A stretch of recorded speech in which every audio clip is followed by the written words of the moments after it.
MzeroA Nation, it's day 7 of the 31-day Safer Pilot Challenge.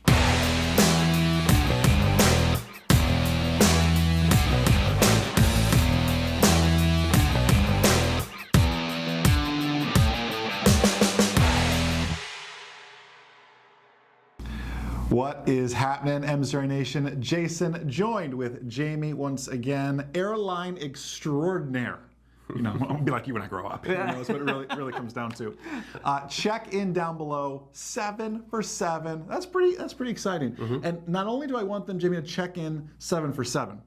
We're talking about optical illusions while flying. Obviously, it's night flying, some tricky runways, but would you not only check in 7 for 7, will you check in with an airport identifier that has like a really funky runway, that one that slopes away from you, the one like, I've been to Catalina Island, which has a hump in the middle, and when you're taking off, you're going, is that the end of the plateau, or is that just a hump in the runway? Which you realize halfway through, but that's a little intimidating. Thankfully, right? Like, what are the weird runways that have caused some illusions for you? Day, night, doesn't matter. I want to look them up. That'd be kind of fun to like have a whole report and all that stuff to see. But let's talk about that. Sure. From your GA days all the way to being an airline pilot now.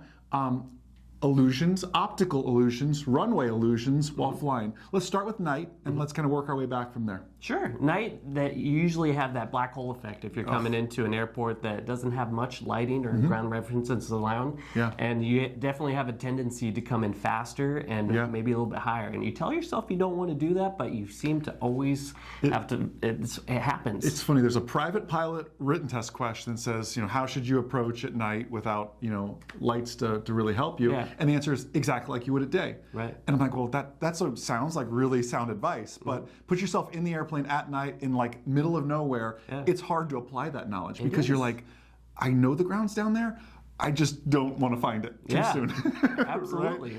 It's intimidating from that standpoint. So what about like width of runways, sloping runways, all these other factors too? Day or night, both cause illusions. During the day it can happen too. I learned on an airport that had a 40-foot wide runway. So my little Cessna 172 literally had the wingtips hanging off the end. So, and on the whole other side of the spectrum, now I'm flying at the airlines. You go up to Philadelphia International, 200-foot wide runway. I think you were mentioning that you could possibly land on it sideways. How funny would that be? Exactly. So that's interesting too. If you grew up flying at an airport where it's 100, 150 feet wide, like you're like, wide runway, what issue would that cause? Send that person to your home airport at 40 feet, they go, oh snap, that's a taxiway. You go, no, that's a and you'd go, no, that's a runway, come on.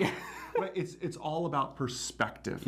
And what are they really used to as well. You know, one thing I've always struggled with, private pilot, 3 hours of night is all that's required. And then just send them off. It's like, I don't think that's enough. Like night flying is intimidating. I used to make my students, my learners go up on a no moon or a new moon night so they really get like a worst case scenario type thing. People want to cheat and go on a full moon. It's like, that's cheating. That's cheating. That's daytime. Exactly, basically daytime. But that's fascinating. So what are some illusions you all have seen? What are those weird airports? The one that slopes, the hump in the middle.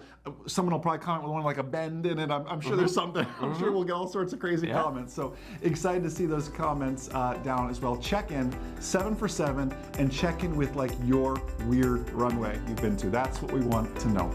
Have a blessed, abundant, outstanding rest of your day. And most importantly, remember, the good pilot is always learning. Have a great day, everybody. We'll see you.